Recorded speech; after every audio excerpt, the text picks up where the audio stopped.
Hey guys, Shane here. So today we are gonna go over the top 5 college degrees that are actually worth it for you to spend years and years of your life and thousands of dollars so that one day you can actually get that piece of paper that will make your life worth living. And won't be a giant waste of your time that you just hang up on your wall and then never look at again. Now, this is a very controversial topic, and if you ask your family, most of them are probably going to tell you that you have to go to college, because back when they were young, that was the key to success, and they have your best interest in mind.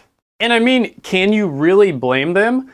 College has been a part of the American dream for decades. But if you look on YouTube, or honestly a lot of different places on the internet, most creators are gonna tell you that college is pretty much not worth it.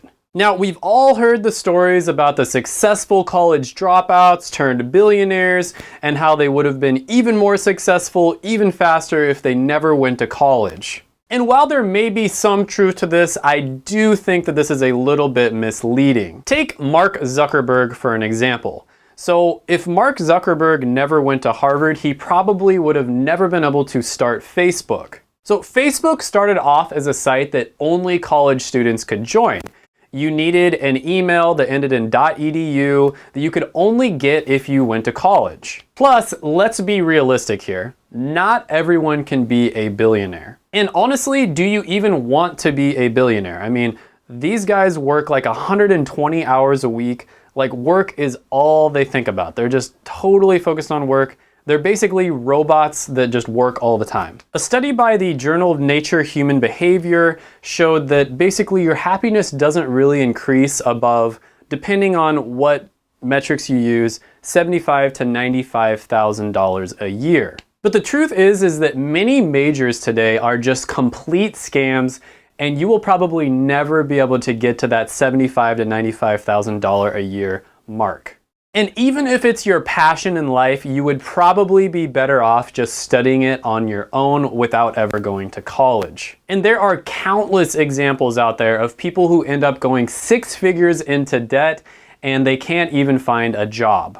And if you don't believe me, then go ahead and take a trip to your local Starbucks and just ask them what degree they have. And I'm not trying to on baristas, honestly. Like, I've actually talked with many of them, and they're smarter and more educated than I am by a long shot, but they still work as baristas and they make pretty much minimum wage. Because the truth is, only about 25 to 27% of college majors have a job that is actually related to the major that they spent years of their life in order to get. But if you are really smart and you do your research, you can choose a major that is going to be something that is extremely in demand, and it's gonna set you up for your whole life.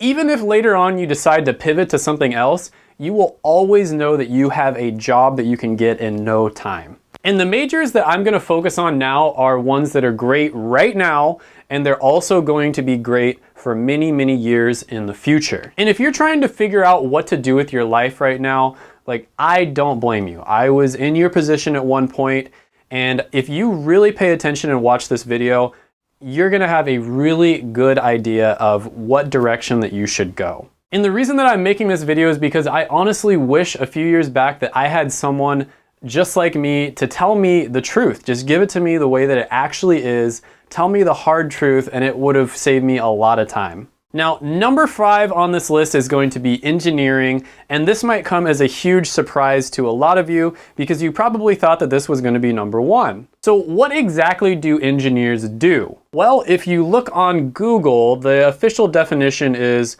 someone who applies the principles of science and mathematics to develop economical solutions to technical problems. Okay, so that was a lot of words, so let me try to kind of simplify this for you. Engineers are basically the middlemen between science and the real world. They have to have a really good understanding of the science behind why things work, and then they basically apply that to the real world in a cost-effective and efficient way. Now, a few examples of engineering degrees that make the most money are going to be obviously petroleum engineering, and then any type of engineering degree that involves software, coding, or technology. And you kind of want to steer clear from some of the other majors like mechanical engineering or civil engineering, unless you have like a big passion for it and you're very, very good at it.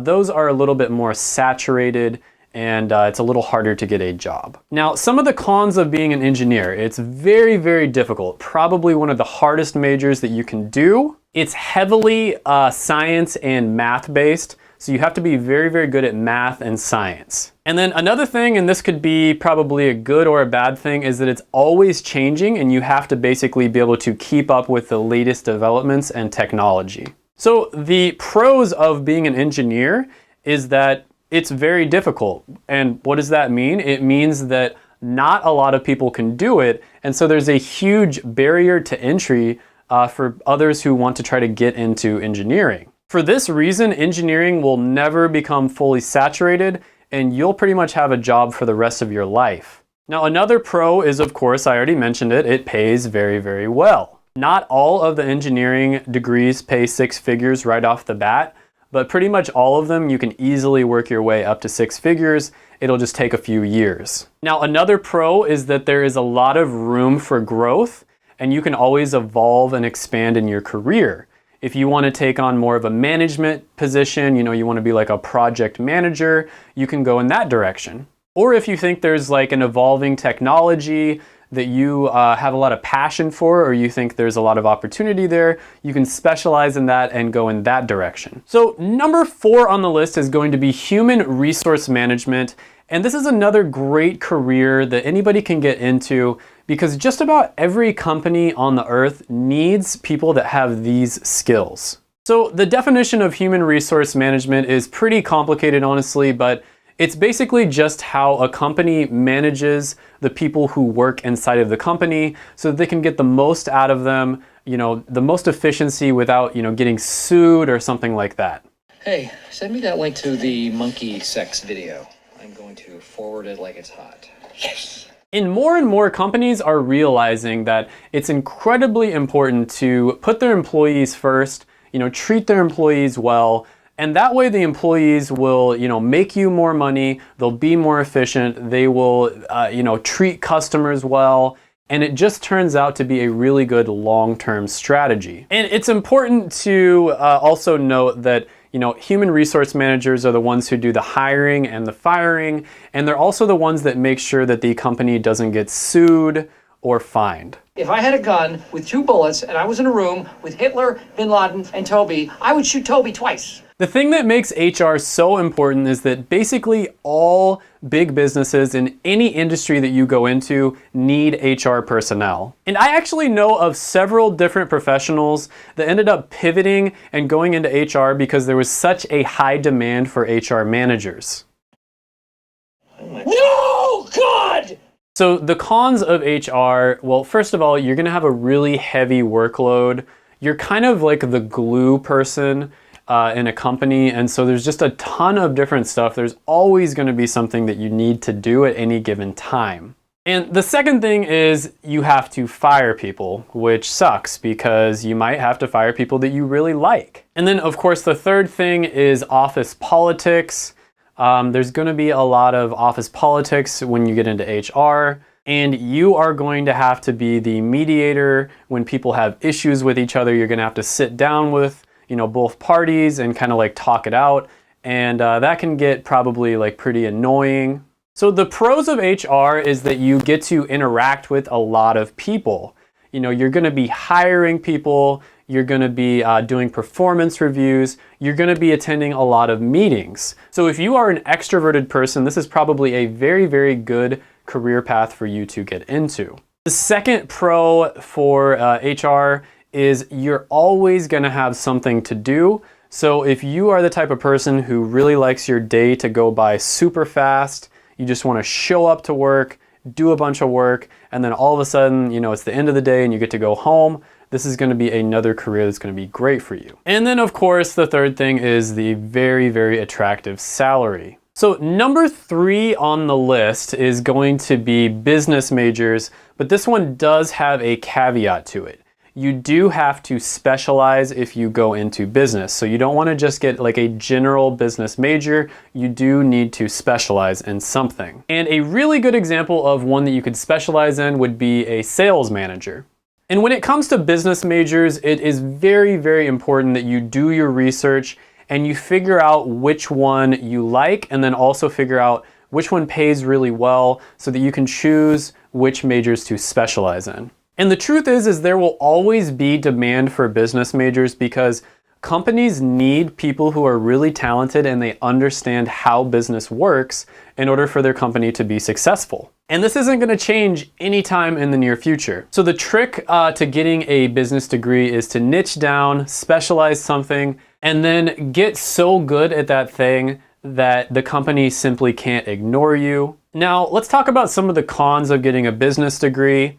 If you're not careful, you might end up in a corporate office job, which can get really, really boring. You know, you'll end up like at a cubicle. If you're lucky, maybe you have your own office, but you'll basically be just like sitting at a desk all day long, and that can get really boring over time. The second thing is a lot of companies have really rigid structures and they don't give you a lot of freedom. So if you're someone who's extremely creative, business major, you can still go into it, but you do have to really do your research and figure out which companies give their employees more creative freedom. Now, another thing about being a business major is this major is notorious when you get hired by companies for having extremely competitive and cutthroat environments. Everybody's going to be going for the job promotion. A lot of people are going to be, want to be leaders on certain projects. And a lot of people are going to want to, take credit when one project goes well, or if it doesn't go well, they're going to, try to blame you. So one thing that will help you a lot if you go into, business major is being competitive. So if you're competitive, this is a really good one to go into, which is one of the pros for being a business major. Now, another pro is the opportunity for advancement. If you really excel in an environment like this, you can work your way all the way up to be the CEO of a company. And CEOs can make millions, sometimes over $10 million a year, sometimes even more. So there is an extremely high ceiling for this if you really, really excel at it. And one thing that I forgot to mention is a lot of the time if you go into a business career, you may need to get a master's degree in order to be competitive. So instead of just going to school for 4 years, you might have to go to school for 6 years or more. So number 2 on the list is to major in a health career. So one really unfortunate fact about life is that we are all going to get sick at some point and have health issues, and that is just never going to change. But this means that there will always be demand for healthcare professionals. And one really good example of this would be health services management, where you're basically kind of just like a CEO or a high-level executive of a hospital or a clinic, and you just make sure that things run, the hospital or clinic makes money, but you also make sure that everything happens in an ethical way that is the best thing for the patients who come into that facility. Recent research by the American Association of Medical Colleges has shown that by 2030, there will be a shortage of probably over 100,000 doctors. And it's not much different for nurses and other healthcare professions. And on top of that, healthcare is becoming more and more complicated with different laws changing and new demands in the profession. And if you choose a career in healthcare, it's pretty safe to say that you will pretty much never go without a job, and you'll be able to live very comfortably pretty much anywhere you want to in the United States. Now, a really good website that you can use to do research on different health careers, because some are better than others, is explorehealthcareers.com. This is actually the website that I used to choose my profession, which is I'm a pharmacist, and it'll give you a really good general overview of different careers that you can look into. So you could maybe make a list of 10 different health careers that you're very interested in, and then go ahead and just, call people who actually work in those careers and then ask them about it. Now, some of the cons of, pursuing a career in health is you are going to get worked really, really hard, because if somebody is sick, you have to take care of them. Even if, you don't want to, you don't want to work those extra hours, it's sort of an ethical dilemma. You have to take care of them. And if a bunch of other people call out sick, you still have to take care of them. You can't just shut your doors. And the second thing is you end up seeing people at their worst. So a lot of the time people come in and they're sick, they've gone through a really crappy process of going through our medical system. And by the time they get to the pharmacy, for instance, they're in a very, very bad mood and they can go off on you. They can be extremely rude on you and it can be a really, really rough environment to be in. And then another thing is this ethical dilemma of, business versus health. So this is a huge, huge issue in this day and age. A business has to make money in order to continue to survive. But when it comes to, health and that sort of thing, it can be a little bit of an ethical dilemma on how much money the business can make. And for that reason, there's a lot of regulations and there's a lot of laws and red tape. Some of it needed and then some of it probably not as necessary. Now, the pros of healthcare is that you will always have a job. I mean, you can pretty much go anywhere you want in the United States, and within a short amount of time, you can find a job if you choose a healthcare degree. And another thing is you get to make a real impact. I mean, if you are good at your job, you are helping people at some of the lowest points of their life, and you can truly go home at night and say that you made an incredible impact on people's lives, which is very, very underrated. Now, number one on this list is going to be a computer science degree. And an example of a computer science degree would be a software developer. And right now we are entering the age of automation where more and more we are trying to automate things that we do in our day-to-day life in order to save time. And this is creating a huge demand for people who can create software that can complete time-consuming tasks more efficiently. They took our jobs! Yeah, they're down, took our jobs! They took our jobs! And I strongly believe that in the next 50 years, probably the most valuable skill that you can have is either being able to automate something or streamlining a process. And that is exactly what computer science teaches you. Software developers are making six figures right out of college easily. And if you're willing to move to a big city like San Francisco, Seattle, you can easily get up into the $200,000 to $300,000 a year range within a few years. And on top of the lucrative salary, companies will fight tooth and nail in order to get you to be one of their employees. And this means that you can pretty much live wherever you want. Just look at what Google offers their employees. I mean, the offices look like freaking playgrounds.